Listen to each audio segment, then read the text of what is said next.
Et voilà, donc l'enregistrement est parti.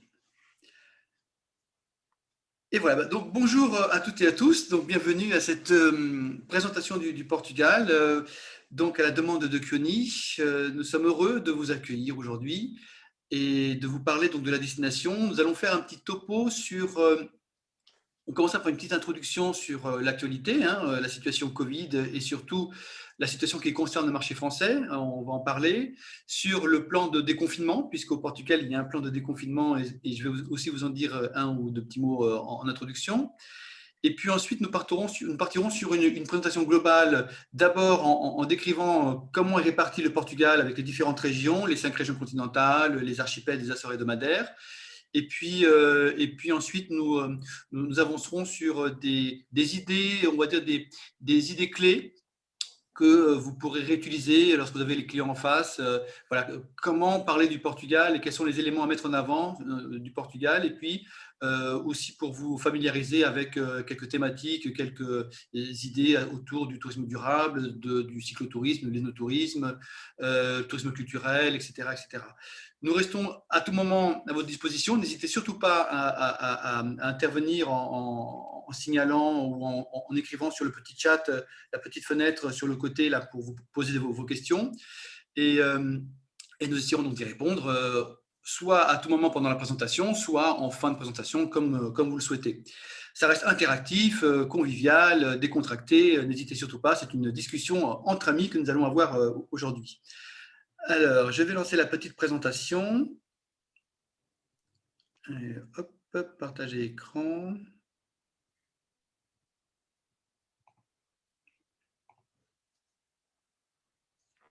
C'est parti.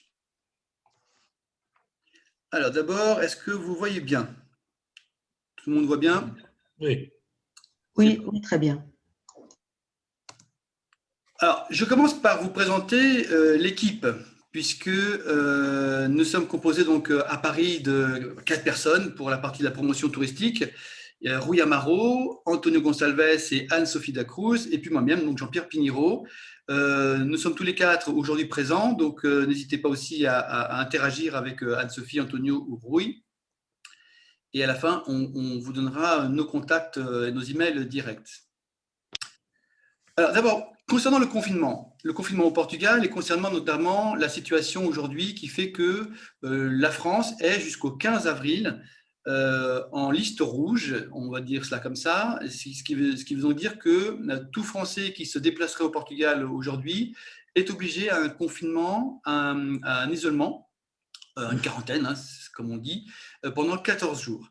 Donc effectivement, c'est très très contraignant. Donc nous partons du principe que et nous espérons qu'à partir du 16 avril, la France ressortira de cette liste rouge pour que l'on puisse enfin à nouveau reproposer le Portugal aux clients, puisque aujourd'hui, avec cette quatorzaine, c'est évidemment impossible. Les gens n'ont pas envie de se déplacer et rester bloqués 14 jours. Concernant le déconfinement, la bonne nouvelle, c'est que le Portugal a débuté sa phase de déconfinement. Déjà depuis début avril, on a commencé par réouvrir les terrasses et les cafés. Donc, en extérieur, avec une limitation pour l'instant donc de 4 personnes par table et qui va passer bientôt à 6 personnes et à 8. Et puis, dans une quinzaine de jours, un petit peu moins d'ailleurs, c'est dans une dizaine de jours, nous allons passer à réouvrir les restaurants en intérieur aussi. Toujours évidemment avec les gestes barrières, tout ce qu'il faut, mais les restaurants vont réouvrir en intérieur, faisant suite aux terrasses qui sont déjà réouvertes. Ensuite, dans un plan de déconfinement jusqu'à début mai, nous allons avoir successivement aussi les musées qui vont réouvrir, beaucoup d'activités d'animation touristique qui vont être à nouveau autorisées, les activités en plein air, les sports, les fréquentations des plages, etc. Donc, pour vous dire quoi? Pour vous dire que, grosso modo, à partir de début mai, on peut considérer donc le Portugal comme étant réouvert et enfin accessible aux touristes. Et c'est beaucoup plus sympa de pouvoir proposer maintenant le Portugal puisqu'il y a plus de limitations et ça, c'est une très bonne chose. Vous dire aussi dans cette introduction que vous le connaissez peut-être déjà, nous avons créé un label Clean and Safe. C'est très important si vos clients vous posent la question là-dessus. Ce label a été lancé dès le début de la pandémie, il y a pratiquement 1 an maintenant. Et nous avons déjà, vous voyez, un peu moins de 22 000 entreprises ou entités qui ont ce label. Et ce label, surtout, ce qui est très intéressant et ce qu'il faut retenir, c'est qu'il oblige le gérant de l'établissement, que ce soit l'hôtel, le restaurant, l'entreprise de rent-a-car, etc., il oblige à suivre les règles très strictes imposées par la réglementation sanitaire au Portugal. C'est un label qui est géré par Tourisme du Portugal avec tout un travail de vérification. Il y a une plateforme dédiée. Les clients peuvent faire remonter des problèmes s'ils ont noté des problèmes dans un hôtel ou un restaurant. Ils peuvent le faire remonter et à ce moment-là, nous, on peut faire la vérification. Quand je dis nous, ce sont nos équipes évidemment au Portugal. Donc, c'est un label qui est très intéressant et important puisqu'il est là pour rassurer le client sur les conditions sanitaires. Alors, pour le Portugal, de toute façon, vos clients ont le plan de vol que vous avez évidemment négocié avec les compagnies aériennes, mais juste pour vous rappeler que ce sont essentiellement, pour le Portugal continental, 3 aéroports. Porto, qui est ici un petit peu au nord, vous voyez. Ensuite, ici Lisbonne et Faro. Je regarde en même temps s'il n'y a pas des participants qui essaient de rentrer. Je vais mettre ça comme ça, parce que sinon je vais les louper. Est-ce que du coup, la fenêtre des participants apparaît chez vous? Est-ce qu'elle vous gêne ou pas? Non? Vous ne voyez... Bon, très bien. Donc, ensuite, nous avons les archipels de Madère et des Açores. N'oubliez pas, hein, évidemment, que le Portugal, c'est aussi Madère et les Açores, avec donc les aéroports à Funchal et à Ponta Delgada notamment.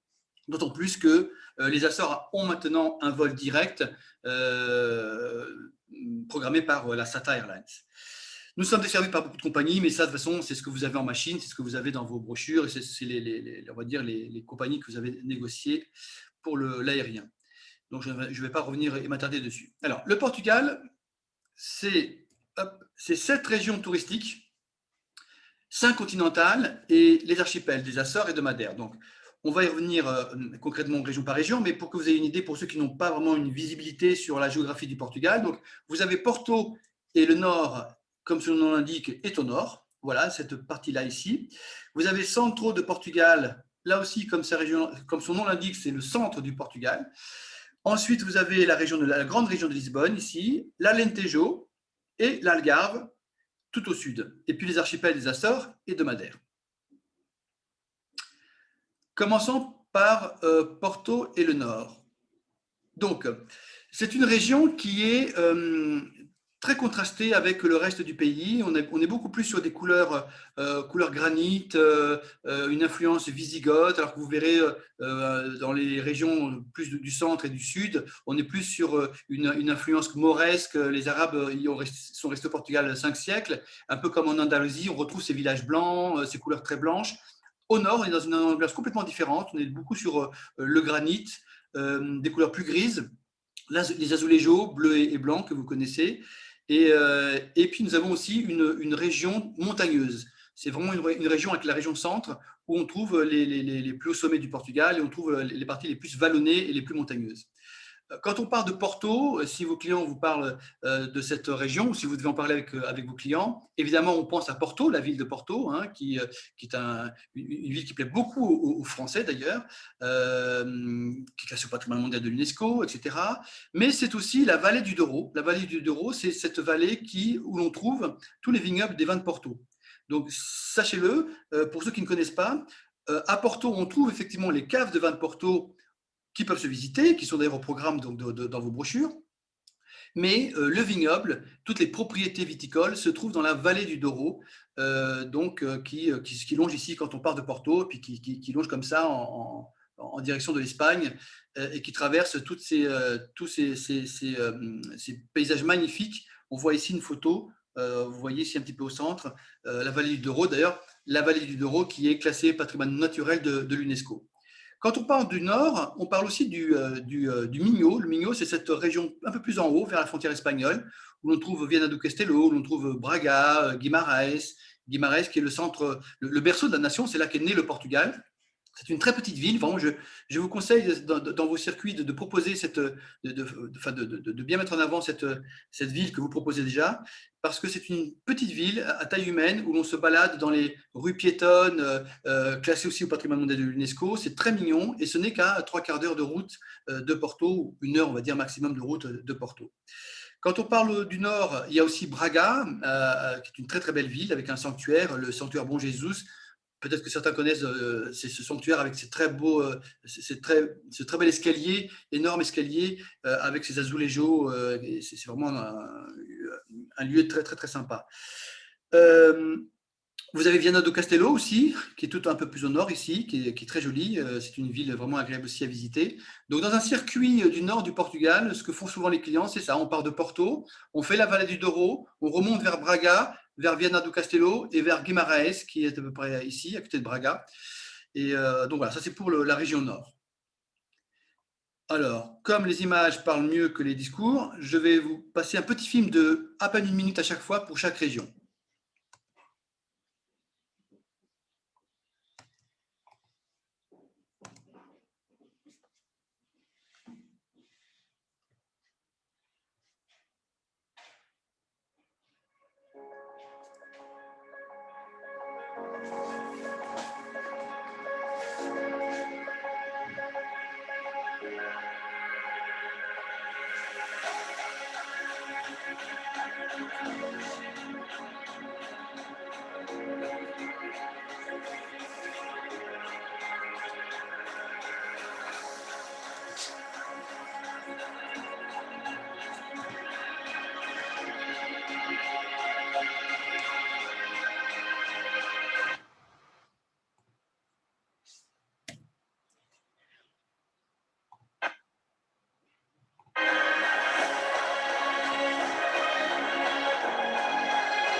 Voilà, ça c'était donc pour la région Porto et le Nord. On descend un tout petit peu.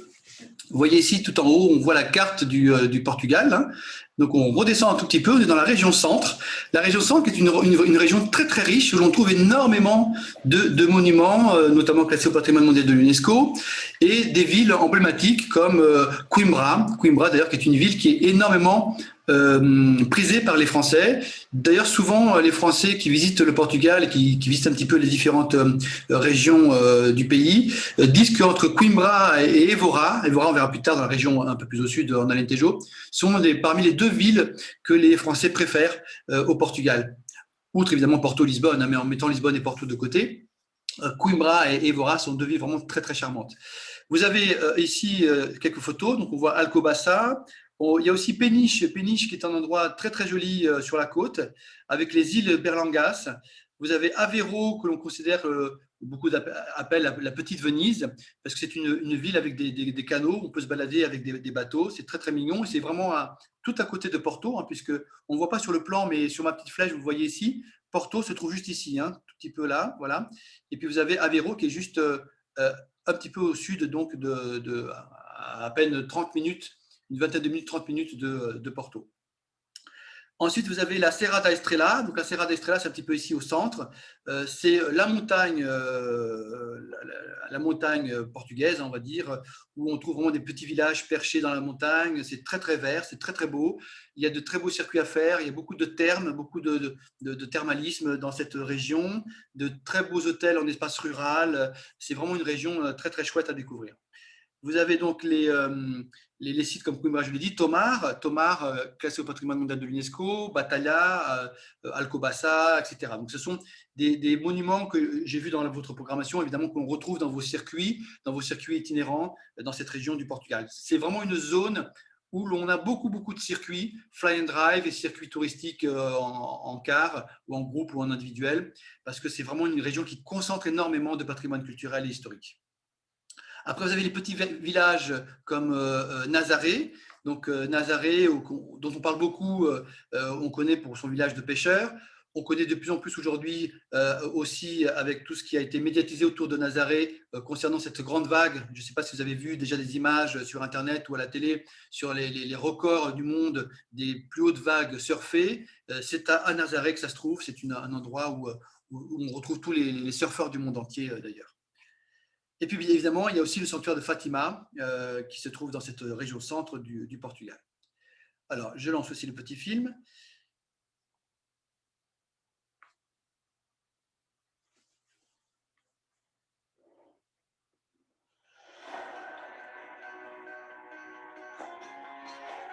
C'est la montagne. On entend mes commentaires si je parle en même temps? Parfait. C'est peut-être plus sympa de parler en même temps. Donc, on voit les villages de granit, ce sont les petits les villages historiques. Il y a un circuit, très beau circuit à faire. J'ai des images un peu plus loin dans la présentation avec tous ces villages à visiter au centre du Portugal. On y trouve aussi bien sûr Coimbra aussi. Alors Coimbra, sachant que Coimbra c'est où il y a l'université, la plus ancienne université du Portugal. Là c'est Nazaré que j'évoquais il y a un instant.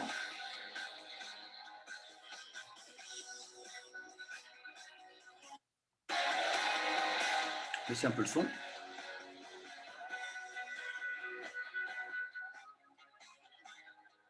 On a vu des images de Batalha, de Tomar, où il y a le couvent du Christ à Tomar, hein, donc c'est un endroit aussi très sympa à visiter. Voilà Aveiro, ce que j'évoquais tout à l'heure, la Venise du Portugal. L'université de Coimbra. On retrouve à nouveau Aveiro.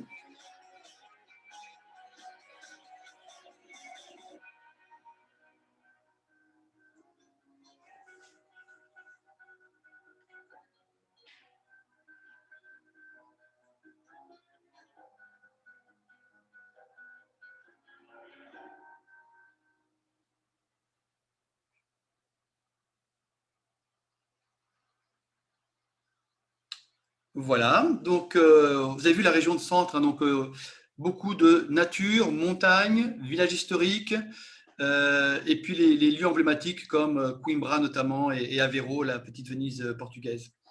Ensuite, on redescend à Lisbonne. Donc là, bon, je vais moins m'attarder parce que vous connaissez évidemment Lisbonne, mais peut-être vous parler un peu plus des alentours de Lisbonne, c'est-à-dire Mafra, la côte de Caparica, qui est cette côte, la plage qui se trouve de la côte, la rive face à Lisbonne, en traversant donc le pont de Lisbonne, l'un des deux ponts de Lisbonne. Et on arrive sur ce qu'on voit ici sur le plan. On arrive ici de ce côté-là où il y a donc la côte de la Caparica. Alors, la côte de la Caparica est c'est vraiment sympa parce que je trouve que c'est là qu'on trouve les plus belles plages de la région de Lisbonne, puisque vous avez évidemment Estoril et Cascais, que vous connaissez sûrement déjà, où les clients vont quand ils veulent aller à la plage lorsqu'ils sont à Lisbonne. Les deux stations balnéaires sont vraiment Estoril et Cascais.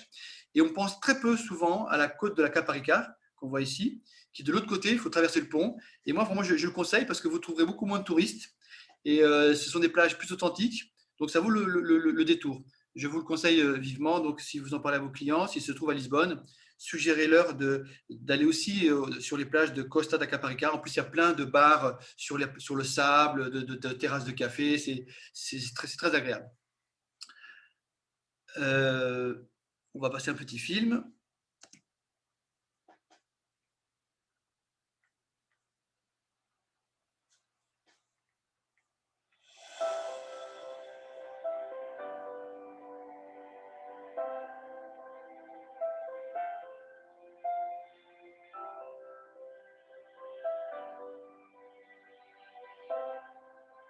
C'est le château Saint-Georges qui se trouve sur les hauteurs de Lisbonne. L'emblématique tramway, bien entendu, hein, que tous les touristes français adorent.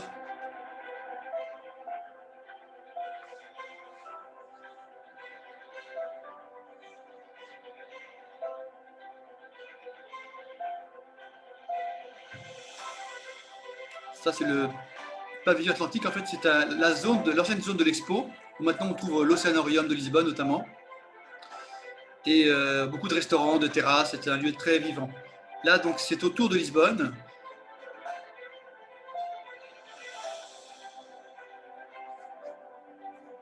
Toujours autour de Lisbonne, ici.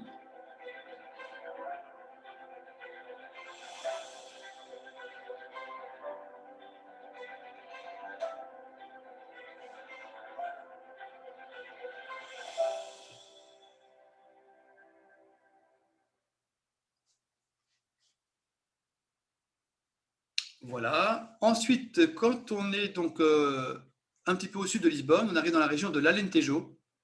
Là, on change vraiment d'atmosphère. Ce que j'évoquais en introduction, vous vous souvenez, donc on retrouve ici, on le voit sur les images, une ambiance beaucoup plus mauresque, avec des villages blancs.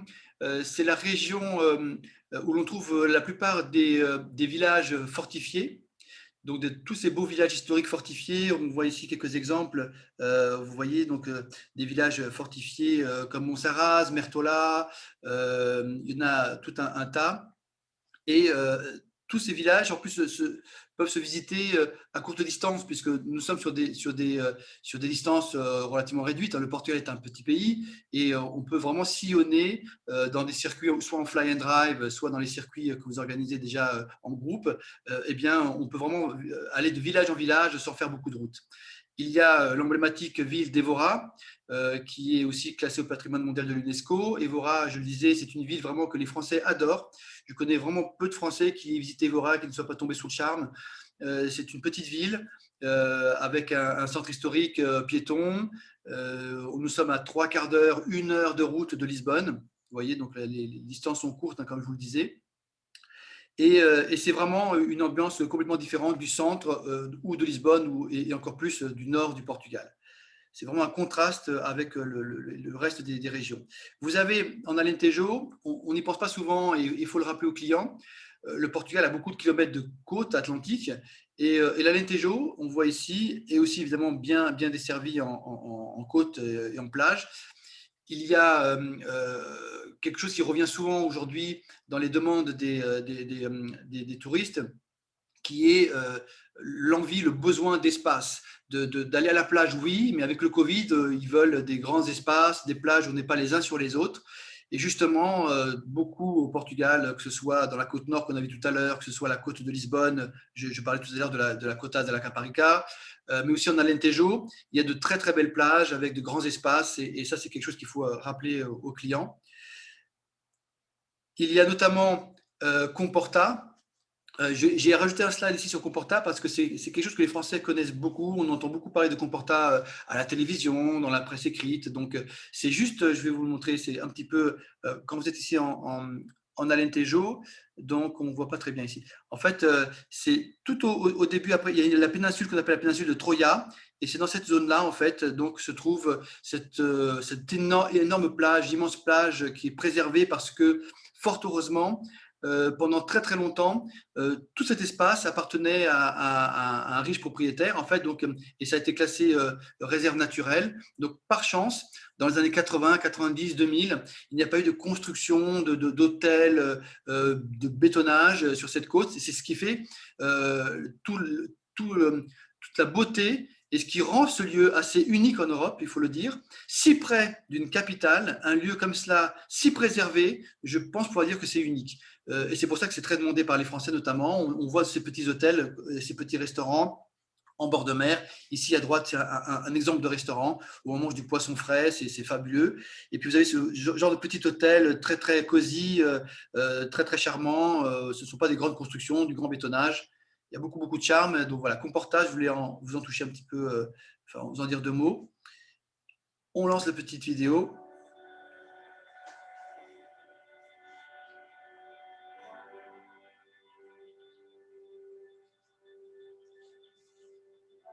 Le Figaro called it the secret garden of Portugal.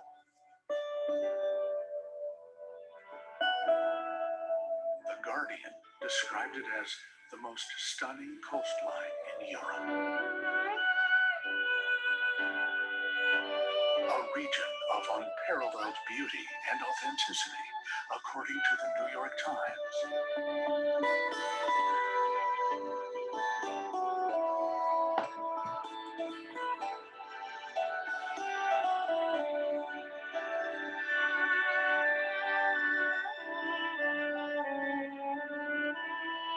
Unspoiled natural landscapes and great food. Life magazine. National Geographic calls it Portugal's time capsule. Et Evora.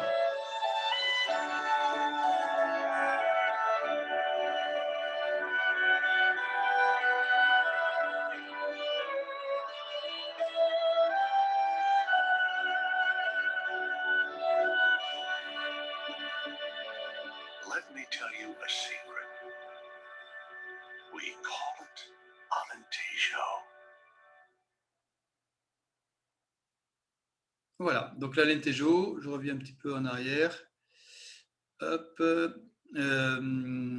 donc j'évoquais, hein, donc il y a aussi j'ai oublié de vous en parler, toute la Costa Vicentina, qui est toute une côte qui est très très bien balisée pour les randonnées pédestres. Donc c'est vraiment un lieu très très chouette, puisque une grande majorité du parcours pédestre se fait, on le voit ici, alors c'est un petit, peut-être que vous ne voyez pas très bien, mais vous voyez, on se fait en bord de falaise avec des vues magnifiques, somptueuses sur l'Atlantique. Donc c'est la Costa Vicentina. Très très bien balisée, bien organisée pour les randonneurs. Alors ensuite nous arrivons en Algarve. Alors l'Algarve en général c'est une région beaucoup plus connue par les agents de voyage puisque c'est une région très touristique avec évidemment tous les resorts, les hôtels que l'on connaît, tous les hôtels clubs et vous vendez aussi évidemment les séjours en Algarve. Mais l'Algarve ce n'est pas que ça. J'aime bien rappeler aussi donc, aux agents de voyage que l'Algarve, c'est aussi un arrière-pays, c'est aussi des petits villages, c'est aussi des lieux comme Silves qu'on voit ici. Silves qui est un tout petit peu à l'intérieur de la région et qui se visite pour son château notamment, avec plein de petits villages de pêcheurs. Il y a, c'est vrai, tous ces resorts que l'on connaît, comme Albufeira, enfin les grands spots, on va dire, touristiques, ou comme Sagres, Lagos, etc. Mais il y a aussi des petits villages plus vers la côte est. Et c'est ce que j'aime bien d'ailleurs proposer aux agents de voyage, c'est de leur dire, l'Algarve, on pourrait presque le diviser en trois parties. Il y a la partie centrale autour de Faro, qui est la partie la plus touristique, la plus construite, avec les resorts que l'on connaît, les hôtels clubs que je citais tout à l'heure, ou aussi le Club Med, etc. Et donc, c'est dans cette région un peu au centre, autour de Faro, d'Albufeira. Mais vous avez cette partie à l'est, en direction de la frontière espagnole, qui est une côte beaucoup plus sauvage, beaucoup plus tranquille, et d'ailleurs où les Français aiment bien aller, où il y a des villes comme Ollao, le petit village de Ollao, où l'on trouve un marché du pêcheur, où on mange le poisson qui vient tout juste d'être pêché, dans des petits restaurants typiques. C'est un tout petit village, c'est très mignon, ça s'appelle Ollao. On ne l'a pas noté ici, je crois, Ollao. Et vous avez ensuite Tavira, petit village de Tavira que j'aime bien proposer aussi, on le voit ici au centre. Tavira, qui est un petit village aussi qui a beaucoup de charme, avec ses petites maisons, ses petites places, ses petites terrasses, un beau patrimoine aussi culturel à Tavira. Et là aussi, on est loin de la confusion touristique des grands resorts. Et puis si on va à l'opposé maintenant, on quitte toujours la partie est, on quitte aussi cette partie centre, mais on va plus vers la partie ouest, où là on retrouve aussi à nouveau des plages sauvages, en direction notamment de la Pointe, avec Sagres, que vous connaissez, qui se trouve vraiment ici à la Pointe. Et puis vous avez des petits villages comme Lagos, que j'aime beaucoup aussi, Lagos, parce que c'est à la fois mignon, touristique, juste ce qu'il faut, mais pas trop, juste ce qu'il faut pour avoir les animations le soir, avec les restaurants, avec les bars, mais en même temps sans que ce soit vraiment inondé de touristes et qu'on se sente les uns sur les autres. Pas du tout. Lagos, ça reste vraiment tranquille, donc pensez à le proposer aussi à vos clients, la petite ville de Lagos. Je ne sais pas si dans vos circuits, il y a des hôtels proposés à Lagos, je n'ai pas regardé, mais très probablement. Alors, vous avez aussi évidemment beaucoup d'activités comme du kayak, à la Ponta da Piedade, toutes les activités en plein air évidemment liées à la mer, bien entendu. Et puis vous avez aussi une montagne, la Serra de Monchique, où l'on fait de très très belles randonnées, de très beaux circuits de cyclotourisme notamment. Donc voilà, pensez-y, c'est juste l'arrière-pays de l'Algarve. L'Algarve, ce n'est pas que ses côtes, ce n'est pas que ses plages, et ce n'est pas non plus que ses terrains de golf. Vous dire aussi qu'au niveau de la configuration géographique, vous le savez probablement déjà, vous reconnaissez un petit peu ces images que l'on voit ici. L'Algarve, c'est à la fois des plages, de très grandes plages de sable à perte de vue, comme la plage de la Falaise par exemple, mais aussi plein de petites criques, des petits criques qui parfois sont même accessibles uniquement en bateau, voire avec des petits escaliers qui sont, on va dire, taillés à même la roche pour descendre jusqu'à la crique. Donc il y a beaucoup d'endroits vraiment assez préservés où on peut être tranquille, plus ou moins tranquille, à la plage, malgré l'image qu'on peut avoir de certaines stations comme Albufeira voilà, passer le message que ce n'est pas que cela. Il y a aussi encore des criques préservées et des grandes plages de sable fin. On va voir quelques images qui vont mieux illustrer mes propos.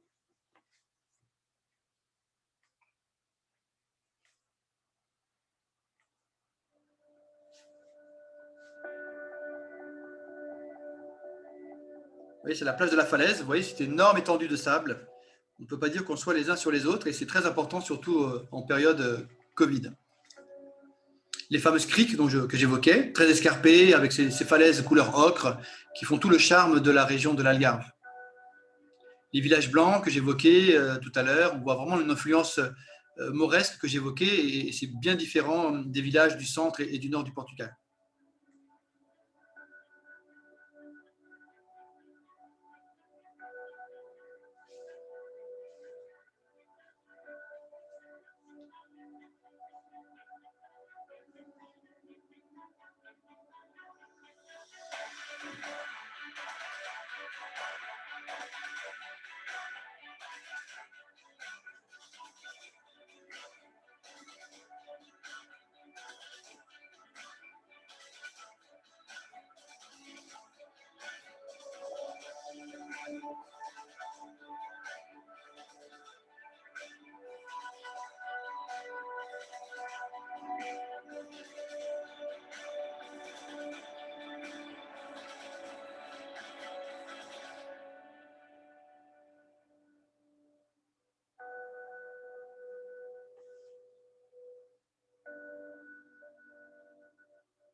Voilà, donc l'Algarve, l'idée à retenir, c'est assez varié. Il y a aussi des petits villages, des endroits un petit peu reculés, des endroits où vos clients seront tranquilles. Et ce n'est pas que les resorts plus connus comme Albufeira ou tous les hôtels clubs qui sont maintenant de différentes marques françaises, que ce soit chez vous, que ce soit chez Louk, Fram, etc., et qui ont leur resort en Algarve. Mais il y a encore aussi beaucoup de petits villages.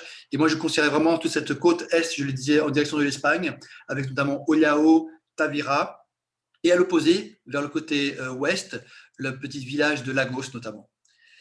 Ensuite, on passe à Madère et aux Açores. Donc, Madère, là, on est sur l'archipel qui est surtout connu par les touristes français pour la partie randonnée, pour tous ces hôtels spa, bien-être, le thermalisme.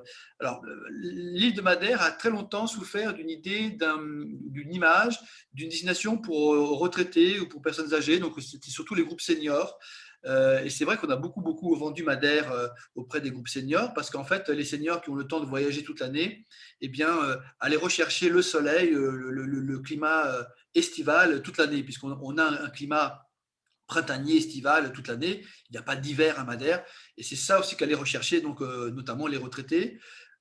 Mais aujourd'hui, Madère, c'est vraiment une destination qui commence à plaire de plus en plus aussi aux jeunes couples, au tourisme actif, parce que c'est une destination très verte, où évidemment on peut faire beaucoup d'activités outdoor, de la randonnée évidemment, et il y a aussi, les gens le savent beaucoup moins, l'archipel est composé donc de plusieurs parties.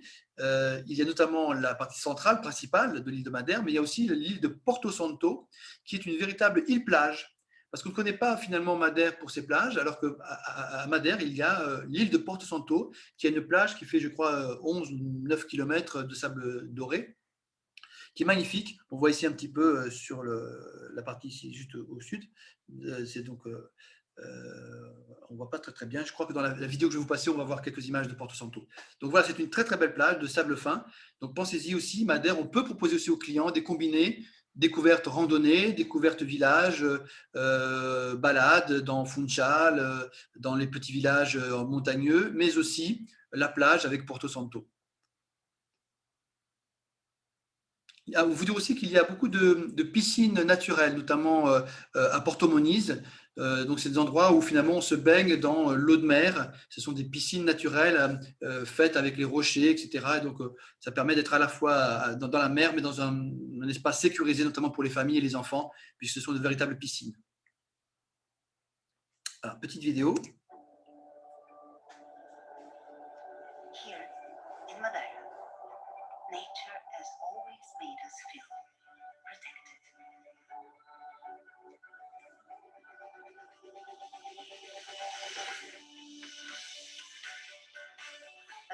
also taking measures to make everyone feel we are safer than ever.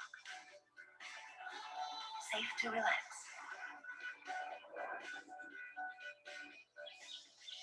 Safe to walk. Safe to explore.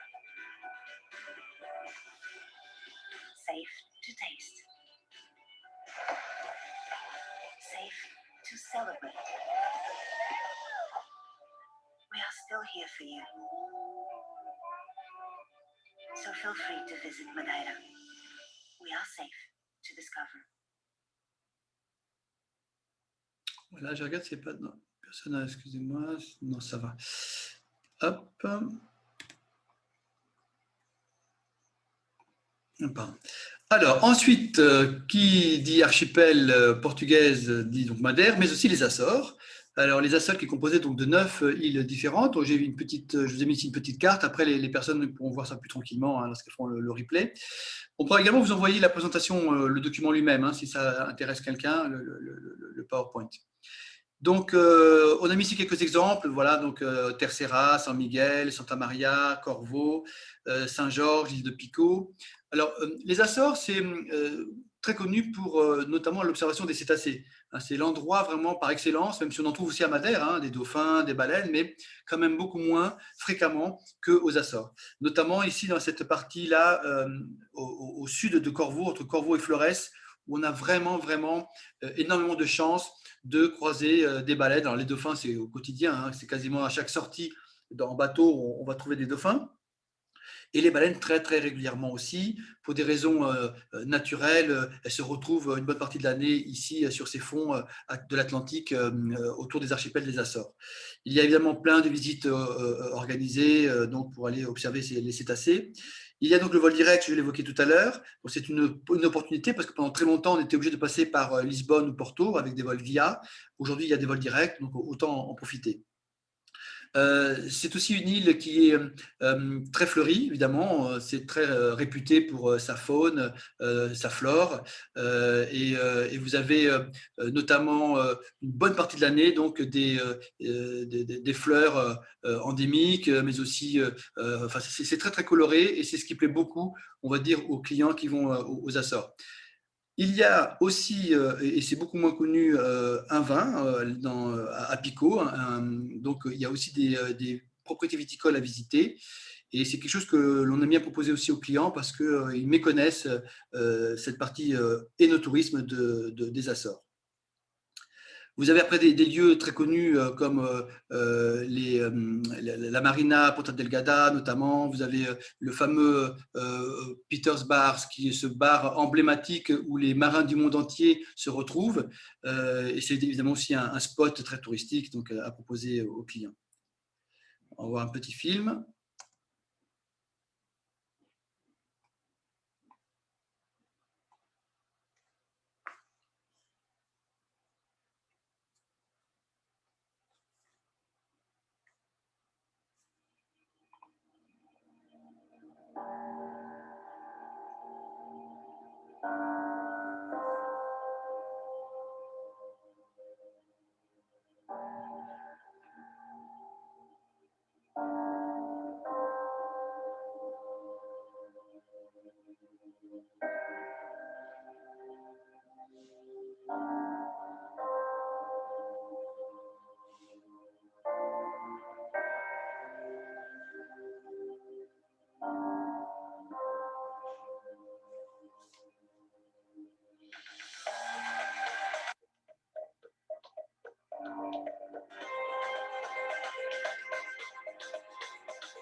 Et voilà.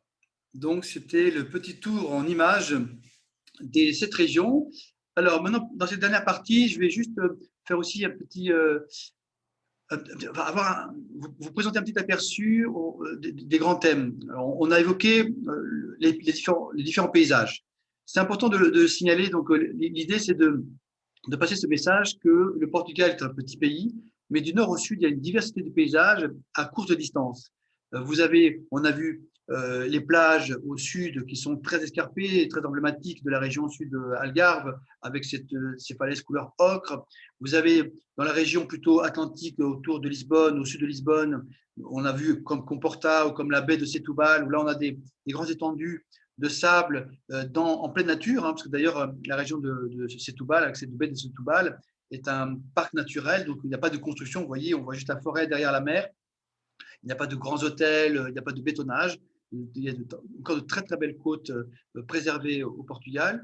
Vous avez la montagne, on l'a évoqué au nord avec la vallée du Douro, avec la Serra da Estrela qui est ici un petit peu en bas à droite, et puis évidemment les archipels des Açores et de Madère, donc qui sont les deux destinations exotiques du Portugal. D'ailleurs, j'aime beaucoup rappeler que pour les clients qui ont besoin d'exotisme et qui aujourd'hui malheureusement avec beaucoup de destinations long courrier qui sont encore malheureusement fermées ou très compliquées d'accès, eh bien finalement le Portugal a aussi de l'exotisme et du dépaysement à juste 2 heures de vol et puis à 3h30 de vol si on parle de Madère par exemple. C'est beaucoup de villes et de villages. Donc, on a vu que ce soit Guimarães, que ce soit Aveiro, des villages vraiment de charme et des villes de charme que parfois les Français ne connaissent pas assez. On connaît tous Porto, on connaît tous Lisbonne, évidemment, ou des villes comme Coimbra ou Évora, mais il y a plein de petites villes ou villages qui méritent vraiment le détour et qui sont dans vos circuits, je l'ai vu, dans vos brochures. Donc, c'est quelque chose de très sympa à découvrir. Guimarães, je l'évoquais tout à l'heure, c'est là qu'est né le royaume du Portugal. Vous avez donc Coimbra avec son université, etc. Donc, le Portugal, ce sont donc des paysages, ce sont de très belles villes. C'est un riche patrimoine historique et culturel. Les villages authentiques, alors j'ai évoqué les villages historiques et vous en avez une série, notamment dans la région centre, la région Alentejo, un petit peu au nord aussi, bien entendu. Tous ces villages historiques qui ont des circuits organisés d'ailleurs, des circuits organisés des villages historiques. On voit ici les villages de schiste, on voit les villages fortifiés, comme notamment en Alentejo, les petits villages de pêcheurs dans le sud, comme Tavira, Olhão ou Lagos. Ici, vous avez un petit exemple de quelques villages que j'aime bien, de villages fortifiés ou villages historiques, qui font partie d'ailleurs de la route historique des villages, comme Almeida, Belmonte, Castelo Monde, enfin bref, vous avez ici la liste, Monsanto, etc. Le Portugal, c'est aussi donc un patrimoine classé au patrimoine de l'UNESCO. Nous avons 17 sites qui sont classés à l'UNESCO. J'ai fait ici une petite carte pour vous faciliter à les identifier, enfin pour vous aider à les identifier et à les localiser surtout. Donc, vous voyez, au nord ici, vous avez Guimarães, Porto bien sûr, la vallée de Coa où l'on trouve les gravures rupestres, la vallée du Douro qui est classée patrimoine naturel de l'UNESCO. Vous avez ensuite les couvents comme Tomar, Batalha, qui sont un petit peu ici au sud de Porto, dans la région centre. Et puis, vous avez dans Lisbonne même deux lieux qui sont classés au patrimoine mondial de l'UNESCO. Vous avez le monastère des Jeronimos et vous avez la tour de Belém. Et puis, vous avez Sintra, un peu au sud de Lisbonne, et puis Évora, ici, dans la région de l'Alentejo, etc. Et sans oublier 2 sites qui sont classés au patrimoine mondial de l'UNESCO aussi, aux Açores et à Madère. Le Portugal, c'est à la fois la modernité, les traditions. Donc évidemment, les clients qui vont au Portugal aiment beaucoup retrouver tout ce qui symbolise les traditions portugaises, donc la gastronomie évidemment, j'ai évoqué les vieux villages, le fado notamment, les azulejos, donc tout ce qui est très traditionnel. Mais on a aujourd'hui de plus en plus de touristes qui recherchent le Portugal pour son côté moderne, avant-gardiste. Il y a notamment à Porto l'école très connue d'architecture. Il y a un mouvement vraiment d'une jeunesse dans les milieux de l'art, du design, de la mode. Vous avez notamment aussi le nouveau musée qui fait un tabac, le musée de Lisbonne, le MAT, qui est le musée d'art moderne. Vous avez dans la zone la périphérie de Lisbonne, vous avez dans un quartier de Lisbonne, vous avez une zone qui est très très sympa, qui est le Lisbonne Factory, où l'on trouve des vieux ateliers transformés en restaurants, en bars. C'est un mélange de culture et gastronomique. C'est vraiment un lieu très sympa à aller visiter et c'est très sympa d'aller prendre un verre ou dîner ou déjeuner là-bas. Le Portugal, c'est aussi évidemment donc les grands espaces viticoles. D'ailleurs, l'énotourisme est une de nos grandes priorités pour ces prochaines années. Nous avions débuté, malheureusement, juste avant le Covid, nous avions débuté une large campagne de promotion de l'énotourisme au Portugal. Nous avons effectivement beaucoup de circuits viticoles. Le Portugal, ce n'est pas que le vin de Porto, c'est beaucoup de régions viticoles comme le Minho avec le Vinho Verde, les régions centres avec le Dao, avec les vins de l'Alentejo qui sont très bons aussi. Et c'est quelque chose donc, que l'on aime bien proposer. Alors j'ai mis ici une petite carte pour que vous ayez une petite idée des principales appellations et donc des circuits viticoles que l'on peut proposer aujourd'hui aux clients autour donc des appellations du Dao, du Douro, Bairrada, etc., etc. Les vins de l'Alentejo, je l'évoquais par exemple. Nous avons aujourd'hui 31 appellations protégées. Et il faut savoir d'ailleurs, pour la petite histoire, que l'appellation d'origine contrôlée du Douro, pour les vins de Porto, c'est la première appellation contrôlée de l'histoire au monde. La première appellation qui a été lancée au monde avant même l'appellation de Bordeaux. Vous avez ici quelques exemples. Vous voyez, là, on a un hôtel qui est en plein vignoble, dans les vignobles, sur le thème du vin. Donc, vous voyez les chambres en forme de tonneau. C'est vraiment très sympa. On est vraiment plongé dans l'ambiance viticole. Alors le Portugal, donc c'est aussi donc les activités outdoor bien sûr, hein, donc les randonnées. Alors n'hésitez pas à proposer aux clients. Vous avez les levadas à Madère sont réputés. Ce sont ces canaux d'irrigation qui sont aujourd'hui maintenant finalement des parcours de randonnée. Vous avez la côte Vicentina en Alentejo que j'ai évoqué aussi tout à l'heure. Vous avez notamment aussi tous les circuits balisés de la côte de l'Alentejo et de l'Algarve avec des vues à chaque fois magnifiques sur l'Atlantique. Et tout ça est très très bien balisé pour différents niveaux, initiés à professionnels. Enfin, tout est bien organisé. J'ai ici une petite carte que je vous ai mise où l'on retrouve. Alors on ne voit pas, mais quand vous pourrez télécharger le fichier, quand vous verrez, vous pourrez agrandir. Vous verrez ici, j'ai mis les principales pistes, circuits de randonnée avec les couleurs ici puis leur nom. Ces activités nautiques, je l'ai évoqué, hein, donc les cétacés notamment, c'est le surf, mais bien sûr la plongée, tout ce qu'on peut imaginer autour de l'activité nautique. Alors, il y a des endroits qui sont pas connus et qui méritent vraiment le détour. J'ai regardé sur votre programmation, vous l'évoquez pas forcément, mais vous programmez la région, donc ça peut être sympa, notamment pour les clients qui sont plutôt en fly and drive, par exemple, et bien de leur parler de ces lieux, notamment ici au centre. Vous avez Arauca. Arauca, c'est dans le centre, c'est entre la région centre et la région Porto et Nord. Et vous avez des circuits comme ça en pleine montagne pour faire des balades vraiment dans la montagne, en pleine nature. Et notamment ici, vous avez un pont suspendu qui est le plus haut pont suspendu d'Europe. C'est assez impressionnant. Donc voilà, ce sont des choses à proposer à vos clients, Arauca, avec ces circuits pédestres de Arauca et son fameux pont suspendu qui est extraordinaire. Vous avez plein de petits, villages et vous avez évidemment le glamping. Ça, je ne suis pas sûr que vous en proposiez, donc je ne sais pas, je ne m'en souviens pas d'avoir vu cela, mais sachez-le. Et puis vous avez quelque chose d'assez extraordinaire aussi en Alentejo. C'est la configuration naturelle et le fait qu'il y ait très peu de grandes villes et surtout des petits villages fait que nous avons des conditions de luminosité qui permettent de voir ce qu'on appelle le dark sky véritablement, c'est-à-dire le ciel étoilé pur sans cette luminosité des grandes villes qui viennent polluer finalement la visibilité des étoiles. Donc, ce sont des endroits en plus qui sont d'abord reconnus par les autorités internationales comme étant l'un des meilleurs spots en Europe pour observation du dark sky. Et puis, ce qui veut dire aussi que les petits hôtels ruraux sont préparés pour faciliter cette expérience du dark sky. C'est-à-dire qu'ils vont vous proposer, par exemple, des cartes des constellations pour vous expliquer un petit peu ce que vous voyez.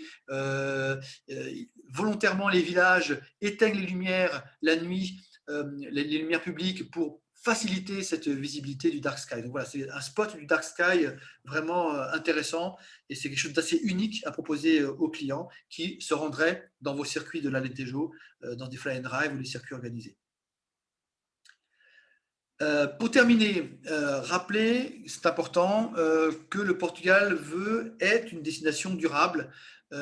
Au-delà des mots, nous avons très concrètement lancé un vaste programme, un plan pour un tourisme durable 2019-2023. Donc aujourd'hui, vraiment, on veut se positionner comme une destination durable avec des exigences de plus en plus, des contraintes, des exigences au niveau de l'hôtellerie, avec par exemple l'objectif zéro plastique dans les hôtels, l'objectif si possible d'auto-alimentation avec les panneaux solaires, etc. Donc il y a un vrai programme de développement durable. Il y a d'ailleurs tout un programme de formation des professionnels et des sites, des entités d'hébergement, des activités touristiques, pour faire en sorte que les gérants de ces sites passent et soient, qu'on appelle nous, upgradés avec le label tourisme durable. Donc, c'est un large programme avec beaucoup d'investissements. Il y a un fonds d'investissement important de la part du gouvernement portugais. Et puis, vous avez donc le label Clean and Safe. N'oubliez pas de le rappeler aussi à vos clients et de le mettre en avant. Normalement, c'est certain, même les hôtels que vous proposez ont ce label Clean and Safe. Et c'est très important de le rappeler aussi donc, aux clients. Voilà, pour terminer, donc j'ai mis les contacts de l'équipe, mes contacts à moi et ceux aussi de Rouille, de Anne-Sophie, d'Antonio. N'hésitez pas à nous poser des questions et on se fera un plaisir d'y répondre. Nous ferons parvenir cette présentation peut-être à Claire, qui pourra éventuellement la diffuser à qui le veut, et le lien pour le replay pour ceux qui n'auront pas pu être présents avec nous ou qui auront envie de revoir calmement cette présentation. Voilà. On l'a enregistré. Maintenant, nous allons voir s'il y a des questions. Alors, on va arrêter le partage pour repasser en écran. Et je vois qu'il y a peut-être quelques petites questions ici. Depuis Lisbonne. Alors, on a une première question de Claire qui était combien de temps pour rejoindre cette côte?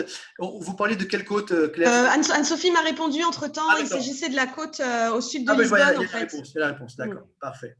Ok. Bon, écoutez, il n'y a pas d'autres questions, donc on va partir du principe que nous avons été clairs dans notre présentation. N'hésitez pas, s'il y a des questions, il y a nos mails. Hein. Donc, je le remets ici pour ceux qui n'ont pas pu prendre note. Alors, attendez, on va remettre ici. Hop, partage ici. Voilà. Non, c'était très intéressant et très complet, en tout cas. Merci beaucoup. Je vous en prie. Donc, voyez, vous pouvez prendre note hein, pour ceux qui souhaitent nous envoyer des questions. Voilà, c'est jamais très simple dans une présentation comme ça, PowerPoint, mix vidéo, de parler d'une destination. Donc, on a pensé que ce n'était pas non plus très utile de faire la présentation type guide touristique, point par point, en expliquant ce qu'il faut faire. Là, l'idée, c'était plutôt d'insister sur les thématiques, sur ce qui est un peu notre valeur ajoutée, ce qui peut être les arguments de vente pour le client, ce qui peut être aussi les arguments de travail pour l'agent de voyage, avoir une idée précise, un peu plus précise de la division naturelle, géographique du pays entre le nord, le centre, le sud, ces contrastes. C'est-à-dire que le nord, on a compris quel type d'architecture, quel type de paysage, le centre et puis le sud. Donc, on voit bien ce contraste, ça c'est important. Parce qu'en fonction de ce que demande le client, en fonction du profil du client, on arrive plus facilement à saisir si on va lui proposer plutôt du Porto, de la vallée du Douro, la montagne de la Serra d'Estrela, le tourisme rural, les villages fortifiés du centre, ou plutôt les côtes sauvages escarpées de l'Algarve. Cet Algarve méconnu, cet Algarve moins connu, et ce n'est pas que les resorts, je le disais, mais il y a aussi tous ces villages de pêcheurs comme Olhão, comme Tavira, etc. Et les archipels, bien sûr, parce que très souvent, on oublie que le Portugal, c'est aussi des îles. Et on pense bien entendu à Madère, mais pas toujours souvent, enfin pas toujours aux Açores. Donc voilà, C'était un petit peu l'idée que l'on voulait passer lors de cette présentation. Très bien. Mais écoutez, non, c'était très complet parce qu'on a vraiment maintenant les clés par région et donc c'est vrai que pour nous à la vente, c'est quand même beaucoup plus simple vraiment pour cibler selon les souhaits et ce que recherchent les clients. Donc, oui.